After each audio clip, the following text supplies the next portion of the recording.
Howdy, I'm Grey Pilgrim. Well, last night, was it last night? Yeah, last night, Sunday night, and it's still up. Go take a look. Oh gosh, come on, you. This thing is falling apart. Anyway, last night I was watching YouTube, and 11 Bang Bang put on a really super informative thing about the Trapdoor Springfield. It's part of a series they're doing on the subject, and they're doing a wonderful job of it. And I mean, Garrett is, he's a wealth of information on that subject. He knows it inside, outside, and sideways. He also knows the Colt revolver. He did a series on all the developments of the Colt revolver a while back that was just splendid. Ethan does a thing on Smith & Wesson that's just as interesting. And they, as usual, put it on with the usual panache of good music, costumes. Both he and Ethan dressed in Union soldier outfits. Union? What did Robert E. Lee say to that? Anyway, but he was talking about the various models and developments of the trapdoor. Oh, I have 3 trapdoors. I have an 1883 marked one, an 1860, and this one's marked 1878. Yes, this is a trapdoor. It's a trapdoor that went through a fire, and this is all that's left of it. It has this kind of a funny sight on it. I forget the name of the thing. I'm sure Garrett will know right offhand what it is. But it's I think they put it on a series of them and then stopped because somebody didn't like the design. I don't know exactly the politics of it, but I do know politics had a lot to do with it all. But this one is marked 1883 on it. No, 1878. The other one's marked 1883. And I do have the trigger guard. I don't have the trigger mechanism. I have none of the wood, but I'm thinking of, well, if I could afford the wood to fix this thing, I would. I don't have it at the moment. I got this from my cousin, who got it from a dear friend whose shop burned down, and he had a wealth of guns in there, and reloading equipment and gunpowder, and I'm sure it was one heck of a fire. But he passed, and I don't know where the rest of the components of this thing are.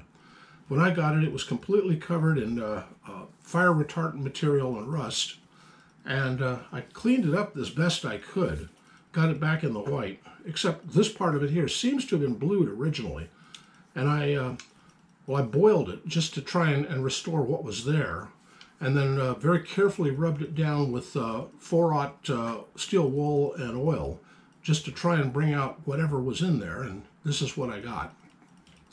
The rest of it, well, I don't know. I got it to what I think was in the white, and I think this was still in the white. I don't know. I know my was it 1861 Springfield is in the white, so perhaps that is too. The 1860 up, is it 60? The 50-70 one up there, it's been butchered by man, totally butchered. The barrel is okay, but what's remaining of the stock is chopped off after the first band. I mean, right after the first band. And what's left of the stock is worm-eaten and cracked. And if I look over on the back side of it, I can see just the last letter of a cartouche on it. It's an A over something. I can't tell. The rest of it is all worn off. There's no other markings on it. I don't know, the 1878, no, that's the 1878. The 1883 does have some kind of squiggles over on the, right about here. I'm not gonna pull those down. I don't have much room right here, and it's just too much effort to set it up. So they're gonna stay up here. This one I pulled down because it's just a barrel. But anyway, I highly recommend tuning in 11 Bang Bang, the thing that they just did on the Trapdoor Springfield. Highly entertaining, highly educational, and I was taking notes. I was just taking notes throughout it because You know, just like I did when they did the Colt thing.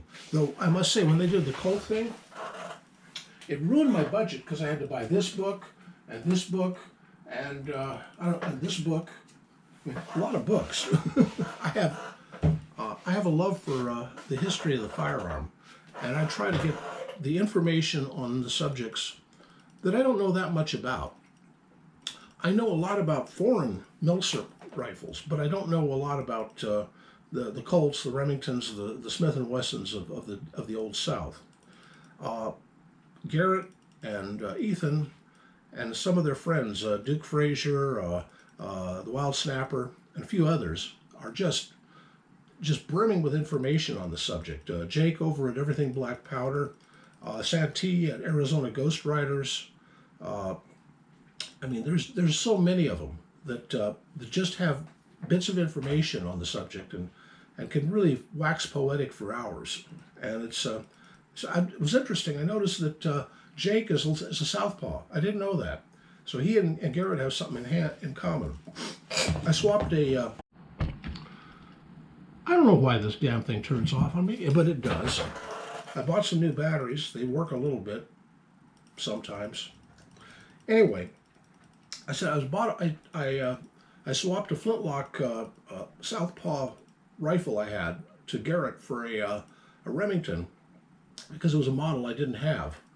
And so now I have all of that series of Remingtons, including I have the, I forget what, 18 whatever, the model, the 31 caliber pocket one. Fascinating little guy. I've got one, and it's kind of cool. Anyway, I was going to say, highly recommend 11 Bang Bang. Do watch it, and do take notes. There'll be a quiz later. Anyway, about all I have to say. Happy trails.